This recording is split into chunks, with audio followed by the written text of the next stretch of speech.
안녕하세요. 저는 60대 초반에 이제 막 할머니가 된 사람입니다. 예쁜 손녀의 할머니가 되고 보니 제가 자식을 낳아 기를 때보다 더 애틋하고 더 예쁘게 느껴지더라고요. 제가 아이를 낳았을 때는 멋모르고 곁에서 상세히 알려줄 사람도 없어 허둥지둥 거리느라 정신 없었거든요. 실수도 많고 아이 붙들고 울기도 많이 울고 원망도 많이 했었답니다. 친정 어머니가 안 계신 자리가 그럴 때 어찌나 크게 느껴지는지 서러운 마음이 들었거든요. 저를 낳아주신 엄마는 제가 3살이 되던 해에 지병으로 돌아가셨다고 들었습니다. 엄마가 돌아가시고 아버지는 저를 혼자 키우시면서 외가 식구들과도 연락을 끊으셨다 하더라고요. 아버지 말로는 아무것도 없는 것들이 너 핑계로 드나들면서 어찌나 뜯어가려는지 내가 살 수 있었어야지 라고 했지만 아버지도 딱히 부유한 형편은 아니었던 것 같습니다. 학교에 가보니 아이들이 어찌나 고운 옷을 입고 오는지 창피해서 학교에 가기 싫었을 정도였거든요. 저희 반에 공주 드레스 같은 원피스를 입고 오는 아이가 하나 있었는데 그저 그 아이 곁에서 노는 것만으로 만족스러워 같이 어울렸습니다. 저는 그런 옷을 못 입어도 그 곁에서 보는 것만으로도 저까지 예뻐지는 기분이 들었거든요. 다행히도 그 친구도 저를 좋아해 주었고요. 그래서 같이 학교를 마치고 교문을 나서는데 그 친구 어머니가 기다리시더라고요. 씩씩하게 인사를 하고 웃는 얼굴로 바라본 그 친구의 어머니는 저를 위아래로 훑어보며 같은 반이니? 그래 가라 하고 그 친구를 휙 잡아 끌더니 너 친구 없어? 왜 저런 애랑 놀아 지저분하게. 저런 애랑 놀지 마 라고 하더라고요. 그때 받은 충격이 어찌나 셌던지 집으로 가는 길에 얼마나 울었는지 모릅니다. 그때 입은 옷이 제 옷 중에 가장 좋은 옷이었거든요. 초등학교 6학년짜리가 나름 열심히 챙겨 입은 옷인데 그 정성을 몰라주고 그런 취급을 하다니. 그 다음날부터 그 친구와 저는 놀지 않았습니다. 그 친구는 아무렇지 않은 척 다가왔지만 저는 모른 척하고 말을 하지 않았습니다. 그렇게라도 자존심을 지키고 싶었거든요. 저는 반에서 제일 공부를 잘했지만 그냥 엄마 없는 애로 불렸습니다. 걔 있잖아, 엄마 없는 애. 매일 100점 맞는 애가 저였죠. 덧붙는 말은 친엄마는 죽고 새엄마는 동생만 데리고 이혼했대 였죠. 그런 수군거림은 아무리 들어도 익숙해지지 않았습니다. 들을 때마다 아프고 욱신거리더라고요. 새엄마는 좋은 분이셨습니다. 저를 처음 만난 건 제가 5살쯤 되었을 때였습니다. 어떤 일이 있었는지는 모르겠지만 갑자기 나타나서 이제부터 같이 살 거야. 새엄마라고 불러. 라는 아버지의 말과 함께 등장을 하셨죠. 하얀 피부에 웃는 모습이 예쁜 사람이라 어린 마음에도 좋았던 것 같습니다. 새엄마는 음식도 잘하고 옷도 예쁘게 입혀주셨습니다. 아빠가 대충 챙기던 밥을 먹다 새엄마가 챙겨주는 간식까지 빠짐없이 먹다 보니 살도 오르고 키도 갑자기 훌쩍 컸을 정도였죠. 사과를 깎아도 토끼 모양으로 깎아주고 옷을 입혀도 잣으로 옷에 꽃을 달아주셨거든요. 그런 새엄마를 안 좋아할 수가 없었습니다. 게다가 새엄마 뱃속에는 제 동생이 자라고 있었기에 새엄마는 저에게 천사 같은 사람이었습니다. 매일 혼자 집을 지키던 저는 엄마랑 동생이 생기면 좋겠다는 생각을 매일 했었거든요. 하늘나라에 먼저 간 엄마가 저를 위해 한 번에 보내주셨다고 생각했습니다. 아버지는 그런 새엄마에게 잘해주었습니다. 처음에는 잘해주는 것처럼 보이더라고요. 동생이 태어나고 저는 새엄마를 도와 동생 돌보는 일도 열심히 했습니다. 동생이 아장아장 걷고 말도 하는 모습이 너무 예뻐서 매일 학교 끝나면 집으로 달려가 동생과 놀았습니다. 그때는 엄마 없는 애로 불리지도 않았기에 학교 친구들과 놀 수도 있었지만 저는 동생을 보러 부지런히 집으로 갔습니다. 그런데 어느 날부터인가 아버지는 일도 나가지 않고 집에 있더니 술을 마시기 시작했습니다. 새엄마는 그런 아버지를 위해 여러 요리들을 해 가져다 주셨죠. 아버지는 그 음식들을 안주 삼아 점점 더 많은 술을 마시기 시작했습니다. 그러더니 새엄마를 향해 술병을 던지더군요. 야, 너 집 잘 산다며? 가서 돈 좀 가져와. 이제 애까지 낳고 이렇게 사는데 너희 집이라고 뭐 방법 있겠냐? 가서 돈 가져와. 여태까지 내가 벌어다 준 돈으로 먹고 살았으면 저도 이제 뭐라도 해와야지. 라며 소리를 지르면서요. 던져진 소주병은 깨져 여기저기 튀었고 동생의 이마와 손등에는 그 파편이 튀었는지 피가 흘렀습니다. 새엄마는 깜짝 놀라 동생을 데리고 달려나갔고 저는 술에 취한 아버지와 깨진 파편이 널브러진 집에 남게 되었습니다. 몇 시간 뒤 이마와 손에 붕대를 감은 동생을 안고 나타난 새엄마는 아버지와 소리치며 싸우시더라고요. 그 과정에서 집안 물건들은 다 부서졌고 옷가지들은 다 찢어졌습니다. 새엄마는 아버지에게 맞기도 하고 동생은 큰 소리로 울었습니다. 저와 부둥켜 안고 부들부들 떨면서 울었죠. 그렇게 며칠을 싸우던 아버지와 새엄마는 새엄마가 짐을 싸서 나가면서 더 이상 싸우지 않게 되었습니다.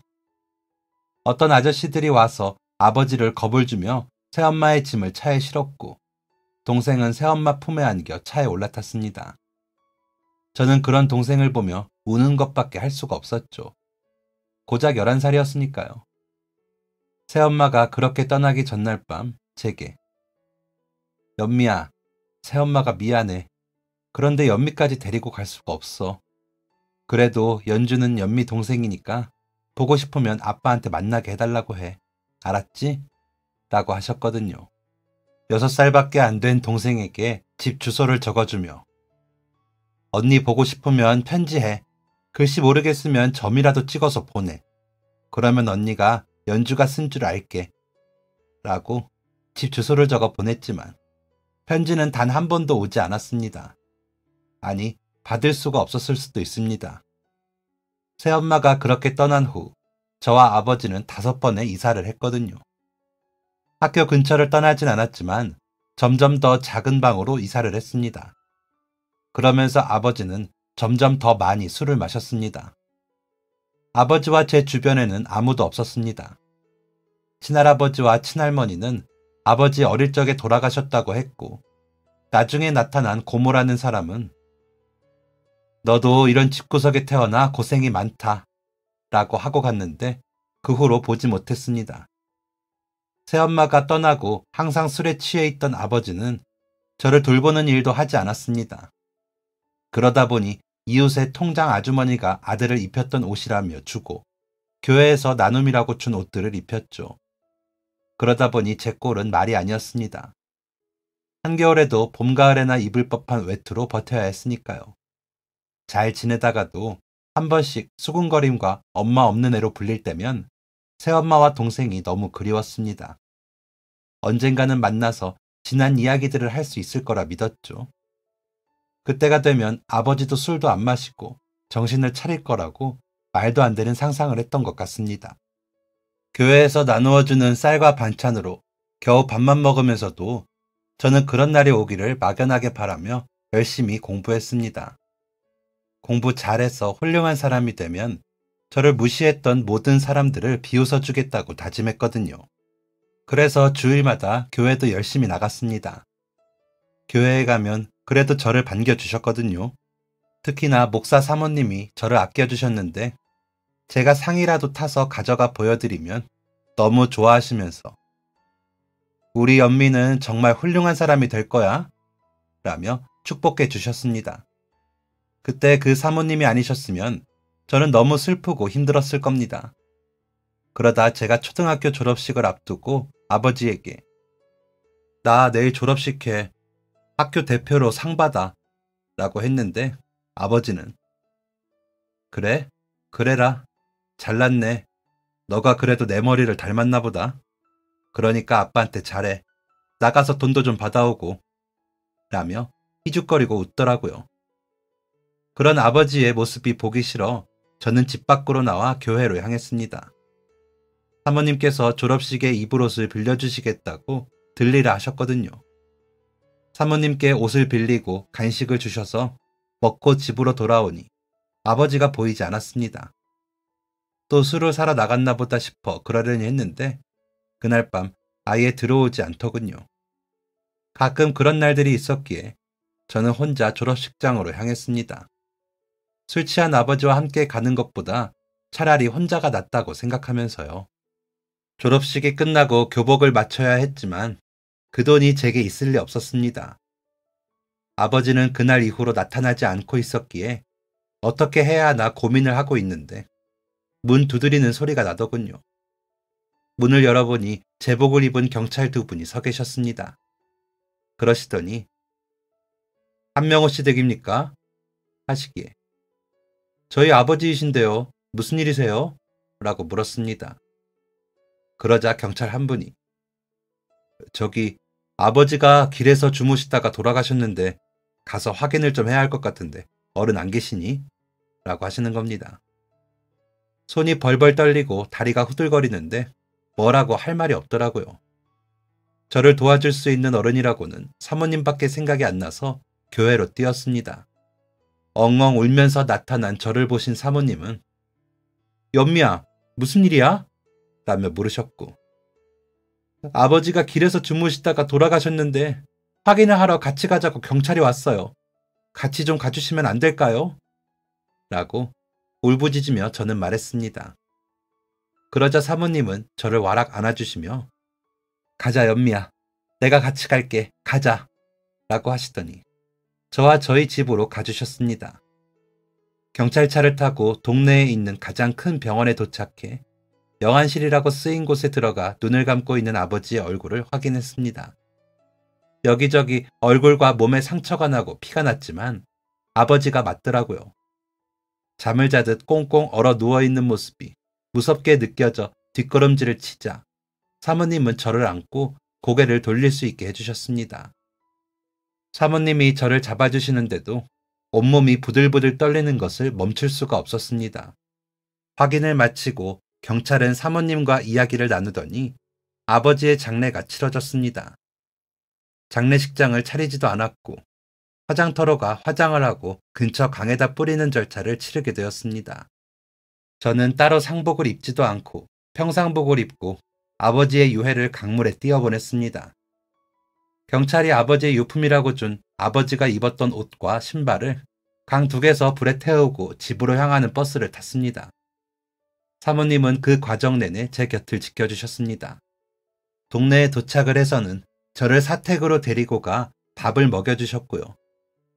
연세가 많아 할머니 같다는 생각을 많이 했었는데 그때는 정말 사모님이 저희 할머니였으면 좋겠다는 생각을 했습니다.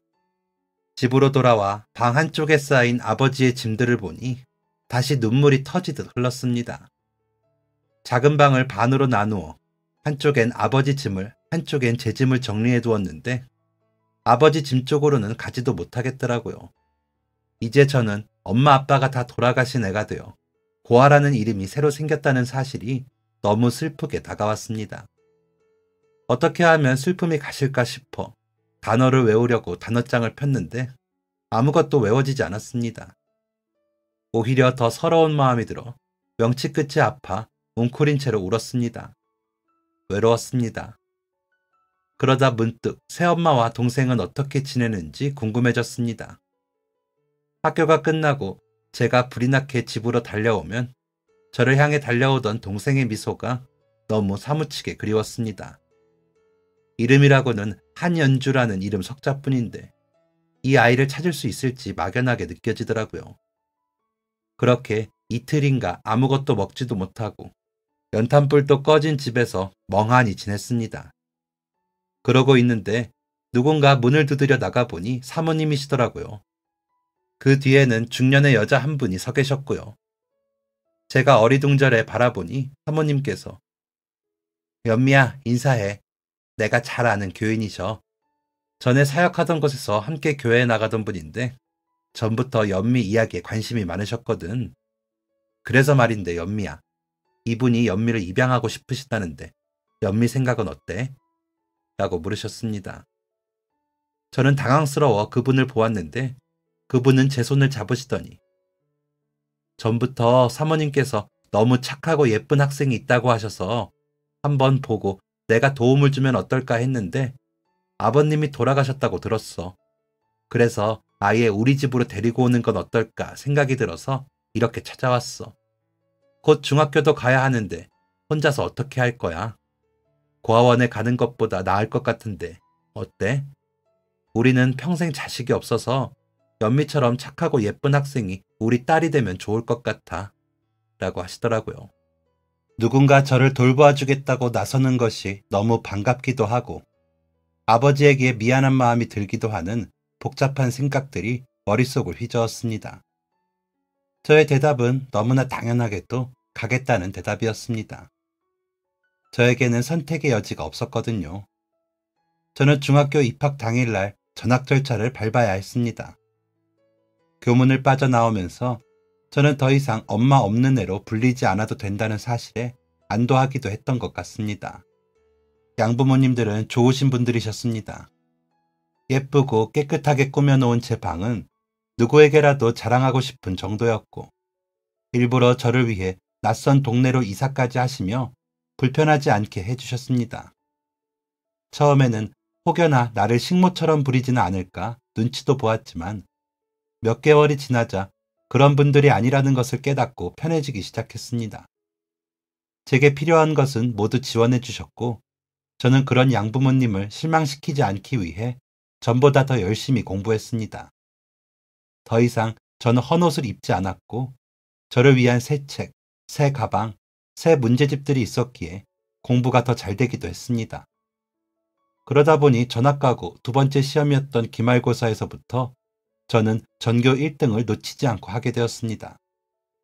양어머니는 너무나 환히 웃으시면서 엄마는 우리 연미가 너무 자랑스러워. 어쩜 이렇게 예쁜 아이를 만나게 해주셨을까? 그래도 너무 공부만 하느라 아프면 안 되니까 너무 무리하지 말고. 알았지? 하셨습니다. 진심이라는 게 느껴질 만큼 따뜻하게요. 양아버지는 성적표가 나올 때마다 꽃다발을 사오셨는데 우리 연미의 노력을 이 향기로운 꽃 말고 무엇으로 축하를 하겠니? 뭐 갖고 싶은 건 없어? 아빠가 다 해줄 테니까 말만 해. 라고 하시며 기뻐하셨습니다. 소공녀처럼 머릿속으로만 상상하던 부모님을 만난 저는 행복했습니다. 그러면서도 돌아가신 아버지와 새엄마, 동생과 이런 가정에서 살았다면 얼마나 좋을까 하는 아쉬움도 있었습니다. 욕심이었죠. 뒤늦게라도 그런 풍요롭고 다정한 부모님을 만난 것에 감사하면서도 동생이 너무 그리웠습니다. 피부치에 대한 애틋함을 느끼지 못했던 제가 처음으로 느껴본 피부치라는 존재였기에 그런 건지 그 애착이 상당했던 것 같습니다. 저를 향해 언니! 하고 달려와 안기던 그 작은 아이가 저는 너무나 그리웠습니다. 제 무릎에 올라앉아 책을 읽어달라 조르고 함께 그림을 그리며 놀던 그때가 제게는 가장 행복한 어린 시절이었으니까요. 하지만 그 아이를 어떻게 찾아야 할지 엄두도 나지 않았습니다. 새엄마가 어디로 갔는지도 모르고 동생이 편지를 썼는지도 모르니까요. 동생만한 아이가 지나가면 눈을 떼지 못하고 보기도 했습니다. 혹시나 동생이 저를 알아보고 언니! 라고 부르며 달려올까 주변을 두리번거리며 유치원이나 초등학교 주변을 지나기도 했고요. 시간이 흐를수록 동생을 만날 수 있다는 희망은 멀어져 가는 듯 했습니다. 그래도 언젠가는 만나겠지 하는 희망의 끈을 놓지는 않았죠. 그 마음은 놓지 않은 채 저는 제자리에서 열심히 지냈습니다. 여전히 공부는 열심히 했고 양부모님은 저를 위해 뭐든 아끼지 않고 지원해 주셨습니다. 그리고 점점 더 기대를 하셨죠. 제가 고등학교에 가던 해에 양어머니께서 연미야, 엄마는 연미가 의대에 가서 의사가 됐으면 좋겠어. 하얀 가운 입고 진료 보는 의사 선생님 너무 멋지잖아. 라고 하시더라고요. 저는 네, 열심히 해서 꼭 의사 선생님이 될게요. 라고 대답을 하고는 정말로 해내기 위해 열심히 공부를 했습니다. 고등학교 3년 내내 하루에 3시간 이상은 자본 적이 없을 정도로 공부를 했죠. 내심 정말 의사 선생님이 되면 새엄마와 동생이 저를 찾아올지도 모른다는 생각을 했습니다. 제가 그들을 그리는 것처럼 그들도 저를 그리워할 거라고 믿었으니까요. 가끔은 부모님들께 철없이 마음껏 투정을 부리는 친구들을 보면 부럽기도 했습니다. 잘해주시고 편하게 해주시지만 친부모에게도 부려보지 못한 어리광과 투정을 양부모님께 부리기는 쉽지 않았습니다. 그저 가끔 힘든 티를 내면 양부모님께서는 우리 연희가 힘들구나. 우리 오랜만에 외식이라도 할까? 아니면 여행이라도 갈래? 라며 저를 달래주셨습니다. 가끔 사모님과 만나 좋은 말씀을 함께 듣기도 하면서 전에 살던 동네를 가기도 했지만 따로 시간을 갖지는 못했습니다. 그래서 전에 살던 집에도 가보지 못했죠. 동생과 새엄마가 떠난 그 집에 혹시나 우편물이 온 것이 있나 가보고 싶었지만 양어머니 눈치가 보여 쉽사리 못 움직이겠더라고요. 대학에 가면 꼭 동생을 찾아야지 하고 결심만 할 뿐이었습니다. 그래서 정말 열심히 공부했습니다. 양부모님이 원하시는 의대에 가서 기쁘게 해드리고 싶었고 당당히 동생을 찾고 싶은 마음에 말이죠. 그렇게 3년을 열심히 한 결과 저는 정말로 꽤나 유명한 의대에 입학할 수 있었습니다. 양부모님은 학교 앞 골목에 현수막을 거시며 저를 자랑스러워 하셨습니다. 누군가 저를 그렇게 자랑스러워하고 기뻐한다는 것이 얼마나 기쁜 일인지 다른 사람은 모를 수 있지만 제게는 그 모습마저도 행복이었습니다. 대학 등록금을 내고 3월 입학 전까지 저는 동생을 찾기로 마음을 먹었습니다. 하지만 어쩐 일인지 동생의 주소는 찾을 수가 없었습니다. 아버지가 사망하신 상태고 새어머니와 저와는 부모 관계가 아닌 사이이기에 찾는 것에 한계가 생기더라고요. 흥신소 같은 곳에 의뢰를 해볼 수도 있지만 제가 그만큼 돈을 가지고 있지도 않았기에 그 당시에는 그 정도에서 그칠 수밖에 없었습니다. 아쉬웠지만 시간을 더 두고 알아보자 마음을 먹고 저는 대학교에 입학을 하게 되었습니다. 양부모님은 의대에 다니는 저를 더 자랑스러워 하셨고 자랑스러운 만큼 저에게 더 아낌없이 해주셨습니다. 의대 생활은 생각보다 바쁘고 공부할 것도 많아 도서관에서 밤을 샐 때도 많았는데 그때마다 제 옷과 속옷을 챙겨 학교에 가져다 주시고 도시락을 싸와 수업 전에 먹을 수 있게 해주시기도 했습니다. 그런 부모님을 보고 동기들은 한현미 공주구나 하며 놀리기도 했지만 귀한 외동딸 대접을 받는 것이 싫지 않았습니다. 오히려 좋았죠. 그전까지는 꿈도 못 꾸던 생활이니까요. 가끔 악몽을 꾸면 그 어둡고 더러운 집에서 제가 눈을 뜨고 그동안의 일들은 모두 꿈이었다는 내용이기도 했습니다. 그 정도로 끔찍했던 그때보다 훨씬 좋아진 환경이었기에 감사했습니다. 그런 환경 덕인지 저는 더 활발해졌고 주변에서 활달하다는 이야기를 듣기도 했습니다. 어디 가서든 기죽지 않고 제 의견을 말할 수 있는 성격으로 바뀌기도 했고요. 동생에게 더 좋은 언니가 될 수 있을 것 같다는 자신감이 더 생겼습니다. 커져가는 자신감만큼이나 제 앞에 놓인 과정은 힘들었습니다. 의대 6년은 시작에 지나지 않았으니까요. 국시를 한 번에 붙고 나서 그 이후로도 이리 치이고 저리 치이며 저는 매일을 바쁘게 살았습니다. 매일이 시험이었고 혼나는 게 일이었습니다. 의사 가운을 입은 모습은 상상하던 것과는 달리 멋지지만은 않았지만 분명 보람이 있는 일이었습니다. 저는 소아과를 전공하여 소아과 전문의가 되었습니다. 양부모님께서는 내과에 가기를 원하셨지만 아기들을 워낙 좋아하는 저는 소아과를 고집하여 가게 되었습니다. 그때 처음으로 양부모님 앞에서 고집을 부려본 것 같습니다. 고집이라고 해봤자 저는 아이들 낫게 해주면서 살고 싶어요 라는 말 한마디였지만 양부모님께서는 연미 생각에 그러면 그렇게 해. 엄마랑 아빠는 다 좋아 라고 하실 뿐이었습니다. 펠로우가 될 때까지 연애는커녕 소개팅도 제대로 못 해봤지만 결혼을 할 생각은 없었는데 양어머니께서 나 아는 사람이 선자리를 물어보네. 한번 나가서 얼굴이라도 볼래? 우리 집 사정은 미리 이야기했대 라고 하시는데 이분들이 뭐가 부족해서 이렇게 애를 태우고 눈치를 보시나 싶어 나가기로 했습니다. 작은 회사를 운영한다는 남자는 집안에 의사 하나쯤 있으면 좋다고 어른들이 만나보라고 하셔서 나왔습니다. 생각보다 미인이시네요. 라며 어쩌게 웃더라고요. 그래서 입양된 아이들은 코가 둘이거나 눈이 하나여야 하나요? 라고 물으니 아니 그게 아니고요. 기분이 상하셨다면 죄송합니다. 라면서 사과를 하더군요. 사과를 하는 그 모습이 나쁜 사람 같지는 않아 그저 시간이나 때울 요량으로 편하게 대화를 했습니다. 특정 주제가 있는 것은 아니었지만 생각보다 대화가 잘 통했고 학교 다닐 때 공부는 잘 못했다는 그 남자는 의외로 상식이 많아 이런저런 주제의 대화를 잘 이끌어갔습니다.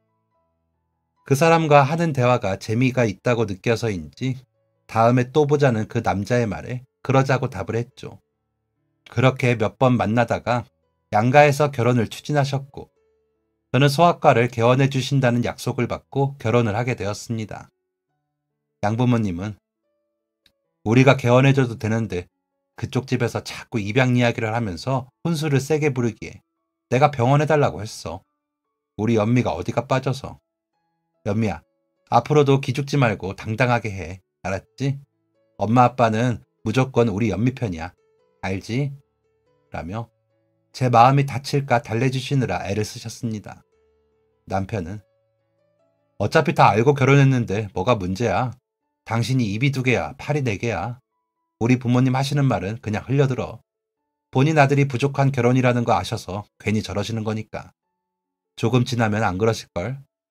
우리 형수도 처음 시집 올 때만 그랬어. 라고 하더라고요. 남편 말대로 제가 임신을 하고 나자 시어머님은 언제 그러셨냐는 듯이 우리 의사 며느리라며 입에 침이 마르도록 칭찬을 하셨습니다.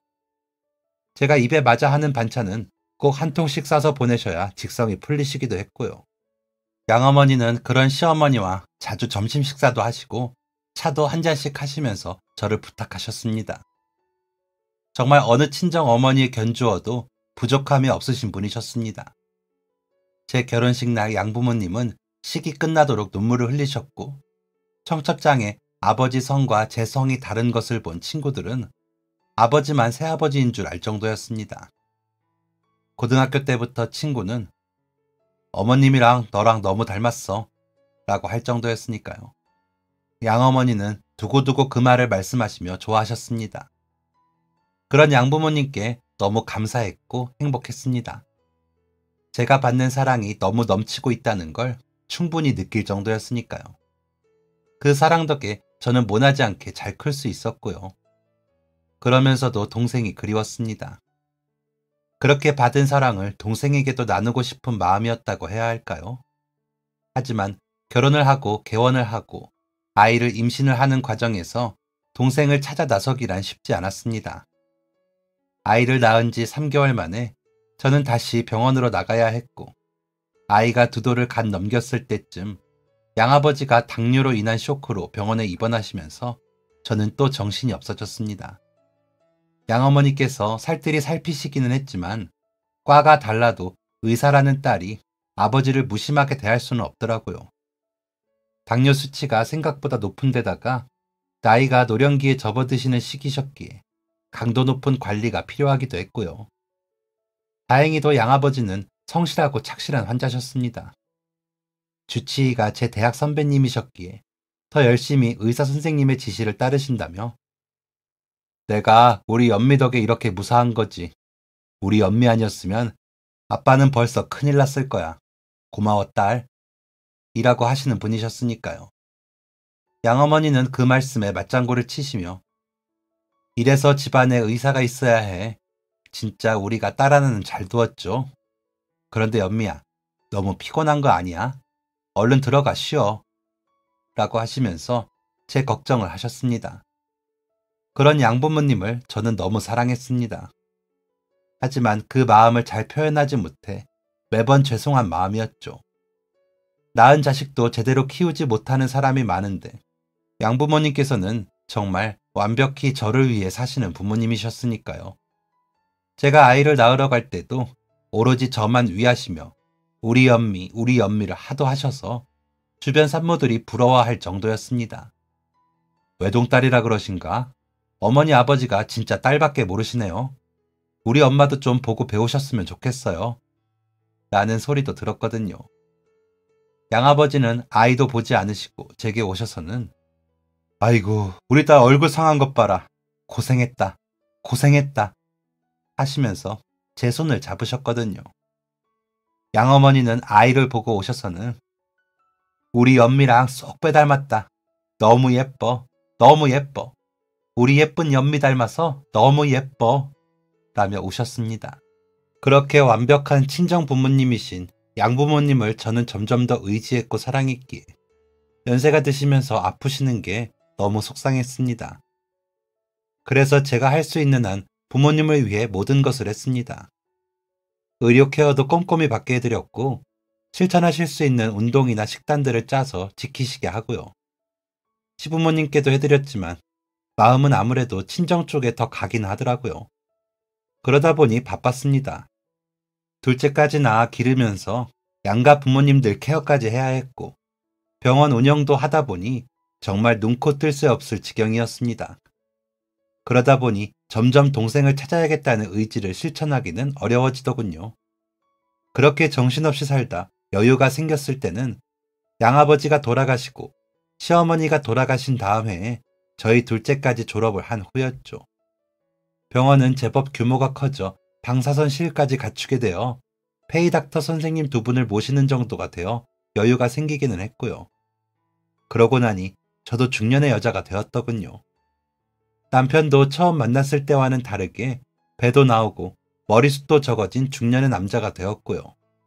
사업하느라 정신없이 살던 때보다는 여유가 생겼지만 여전히 바쁜 사람이라 같이 밥 먹는 게 데이트였죠.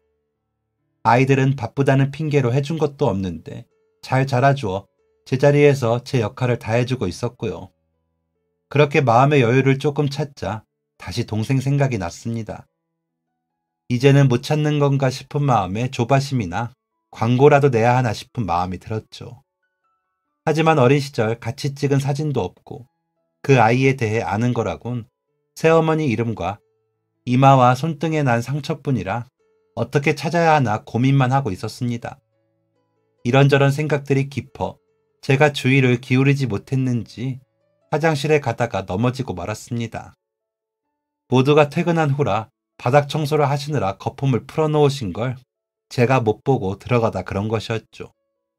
다행히 주변을 잡고 미끄러져 크게 다치지는 않아 일어나 옷을 터는데 어머나 괜찮으세요? 죄송합니다. 안내문을 붙이고 했어야 했는데 제가 마음이 급해서 죄송합니다. 라며 청소하시는 분이 오셔서 머리를 조아리시며 인사를 하시더라고요. 그래서 아닙니다. 제가 딴 생각하느라 못 보고 들어오면서 그랬어요. 괜찮습니다. 하고 웃고 있는데 한현주 씨 무슨 일이에요? 라며 관리하시는 직급으로 보이는 분이 들어오시더라고요. 한현주? 연주? 하고 그분의 얼굴을 보니 이마에 작은 상처가 보이더라고요. 그래서 혹시 어머님 성함이 어떻게 되세요? 라고 물으니 네? 무슨 일로 그러시는데요? 라고 되묻기에 혹시 홍숙희가 어머님 성함 아니세요? 라고 되물었습니다. 그러자 그분의 눈이 동그랗게 커지더니 어떻게 하셨어요? 라며 떨리는 목소리로 답을 하더군요. 나 연미 언니야. 연주야, 언니 못 알아보겠어? 라고 손을 잡았습니다. 그제야 동그래진 눈에는 눈물이 그렁그렁해지더니 연미 언니? 엄마가 말하던 그 언니요? 제가 기억이 나세요? 라며 묻더군요. 그럼 기억이 나지. 왜 안 나? 언니가 너랑 헤어질 때 주소 써주면서 편지하라고 했던 말 기억 안 나? 이마의 상처도 아버지가 라고 하자 연주는 그 자리에 주저앉아 엉엉 울기 시작했습니다. 한참을 울던 연주는 엄마가 돌아가시기 전에 언니 이야기 많이 했어요. 언니 찾으라고. 아빠랑 그렇게 헤어지고 엄마도 고생 많이 하셨어요. 라며 눈물을 닦더군요. 주변에 눈들이 있으니 일 다 마치면 병원으로 와. 기다릴게. 하고는 제 진료실에서 동생을 기다렸습니다. 기다리는 동안 가슴이 뛰는 게 터질 것 같다는 말이 딱 맞더군요. 남편에게는 미리 전화를 해서 아무래도 동생을 찾은 것 같아. 맞나 확인을 해봐야 하고 맞다면 이야기 좀 나누어야 해서 늦을 것 같아요. 라고 했더니 뭐? 동생? 갑자기? 어디서? 라고 물어 나중에 다시 말하기로 하고 전화를 끊고 동생을 기다렸습니다. 한참을 기다리고서야 동생은 저를 만나러 올 수가 있었습니다. 매일 이렇게 끝나는 건 아니고 오늘처럼 대청소 있는 날만 이래. 오래 기다렸죠? 라며 들어오는데 동생이 어릴 적 멋쩍으면 짖는 표정이 엿보이더라고요. 그리고 손을 잡으며 보았더니 손등의 상처는 이마보다 더 선명히 보였습니다. 상처를 살피니 동생은 웃더라고요. 언니, 이렇게 보는 모습이 기억나는 것 같아. 학교 끝나고 나랑 놀아준다고 헐레벌떡 뛰어오고 그랬잖아. 그런 건 기억나. 하면서 씁쓸한 표정을 짓더라고요. 아버지는 그러고 정신 좀 차리셨나 봐. 언니 공부해서 의사 선생님 된 게 잘 지내셔? 라고 묻기에 너랑 엄마 그렇게 가고 나서 몇 년을 술만 드시더니 길에서 주무시다 돌아가셨어. 나 중학교 가던 해에. 다행히도 평소에 날 돌봐주시던 교회 목사 사모님이 양부모님을 소개해 주셔서 입양을 가서 잘 지냈지. 그 덕에 이렇게 의사도 되고 라고 했더니 동생은 또다시 펑펑 울더라고요. 한참을 울더니 엄마가 참 남자 복이 없어. 아버지랑 헤어지고 얼마간은 외갓집에 살았어. 나도 그때 알았지만 외갓집이 형편이 좀 좋더라고. 그런데 나랑 엄마랑 얼마나 구박받았나 몰라. 외할아버지가 가서 나 주고 오라고 매일 소리 지르고 엄마는 안 된다고 울고 삼촌들은 정말 나 어디 보내려고 알아보고 그래서 엄마가 나 데리고 나와서 식당에서 일하면서 먹고 자고 했는데 거기서 만난 남자랑 또 살림 차렸다가 헤어지고 외갓집 갔다가 또 나왔다가 또 다른 남자랑 살림 차리고 그랬어. 그러다 외할아버지 돌아가셨다고 그래서 갔는데 삼촌들이 재산 다 나누고 엄마는 빈손으로 쫓겨났지. 그 후로는 또 남자 만나고 헤어지고 그렇게 맞아서 헤어지면서도 남자를 또 만나더라. 그러다가 병에 걸려서는 언니 이야기하면서 찾으라고 언니니까 찾으라고 라며 동생은 울었습니다. 그때가 내 나이 20살이 넘어서인데 내가 배운 것도 없고 언니 이름밖에 모르고 엄마가 살림 차리면서 혼인신고도 몇 번인가 해서 아버지가 몇 번을 바뀌고 그래서 못 찾겠더라고. 내가 못 찾은 건지 엄마가 언니한테 많이 미안했어요. 그렇게 두고 와서 엄마가 벌 받는 것 같다고. 언니가 엄마 엄청 따르고 나도 잘 봐주고 그랬는데 그 어린 걸 놓고 와서 미안했다고. 라는 동생의 말을 듣는데 저도 눈물이 났습니다. 새엄마가 동생과 가고 혼자 술에 취한 아버지를 보던 그 공포스러운 그때의 기분이 다시 떠올랐거든요. 동생은 눈물을 닦더니 언니 혼자 힘들었겠다 하기에 양부모님 만나기 전까지는 힘들었지. 아버지는 술만 마시느라 나를 돌보질 않으셨으니까. 그런데 양부모님이 정말 나를 위해 뭐든 다 해주시는 분들이었어. 어머니는 지금도 그러시고 아버지는 몇 해 전에 돌아가셨어. 좋은 양부모님 덕에 시집도 잘 가서 남편도 좋은 사람이고 아이도 잘 컸어. 너는? 이라고 묻자 난 결혼도 안 했어. 엄마 보고 너무 지겨워서 연애도 안 하고 혼자 살았어. 그런데도 먹고 살기 어렵더라. 어릴 때 하도 전학 다니고 그래서 그런가 공부도 잘 못했어. 그러다 보니 배운 것도 없고 이 일 저 일 하면서 먹고 사는 거야. 진짜 언니한테 너무 부끄럽다. 언니는 너무 잘 살았는데 나는 이게 뭐야? 하면서 고개를 숙이더라고요. 그런 동생의 손을 잡으면서 지금부터라도 뭐 하고 싶은지 잘 생각해봐. 언니가 도와줄게. 언니가 완전히 책임은 못 져도 도와줄 수는 있어. 라고 했습니다. 동생은 그러자 언니가 왜 나를 도와줘? 각자 그냥 살던 것처럼 살다가 이렇게 얼굴 보면 되지. 언니 이렇게 찾은 것만 해도 나는 좋아. 내가 세상 천지에 의지할 데가 하나도 없었는데 언니 찾은 것만 해도 그게 어디야? 라며 다시 눈물을 닦더라고요. 그러더니 아, 맞다. 언니, 유전자 검사인지 그것도 해보자. 확실하게. 이러다 아니면 어떻게 해? 라며 웃더라고요. 저는 동생이 확실하다고 확신을 했지만 그래도 동생과 확실히 형제간이라는 증명서를 남기고 싶기도 했습니다. 호적도 정리를 해야 했지만 일단 그게 제일 확실해 보이기도 했고요. 그래서 머리카락과 입안 세포를 채취해 담아 의뢰를 맡겼습니다. 그리고는 결과가 나오는 대로 확인을 하고는 먼저 저희 양어머니께 인사를 시켰습니다. 그간의 일들을 미리 말씀을 드렸더니 만나고 싶다고 하시더라고요. 그러더니 우리 연미 동생이면 내 딸이나 진배 없지. 앞으로 친정엄마 그리우면 와서 놀다 가요. 내가 우리 연미 잘할 때 이야기 해줄게요. 라며 손을 잡고 이야기를 해주시더라고요. 동생은 그런 양어머니 손을 잡고 울면서 감사합니다. 감사합니다. 하더라고요. 남편과 아이들은 갑작스러운 처제와 이모의 등장에 놀란 눈치였지만 제가 간간히 이야기했던지라 반겨주었습니다. 동생은 제 가족들을 만나보더니 언니가 생각보다 더 잘 지내서 내가 마음이 너무 좋다. 언니, 내가 언니한테 피해 안 끼치게 더 잘 살도록 노력해볼게. 라며 또 눈물을 흘리더라고요. 그런 동생에게 거봐, 언니는 잘 지내. 그러니까 너가 도움이 필요하면 언제든지 말해. 언니가 도울 수 있을 만큼 도울게. 라고 했지만 여태까지 동생은 제게 도움을 청하지 않았습니다. 한 가지 도움이라면 간호조무사 자격증을 뒤늦게 취득해 저희 병원에서 일을 하고 있지요. 낙하산이긴 하지만 일한 지 5년이 넘도록 저희가 자매인 걸 직원들은 아무도 모르니 괜찮지 않나요? 동생이 일한 이후로 병원 분위기가 더 좋아졌다는 이야기가 들리는 것으로 보아 제가 도움을 받는 쪽인 건 확실합니다.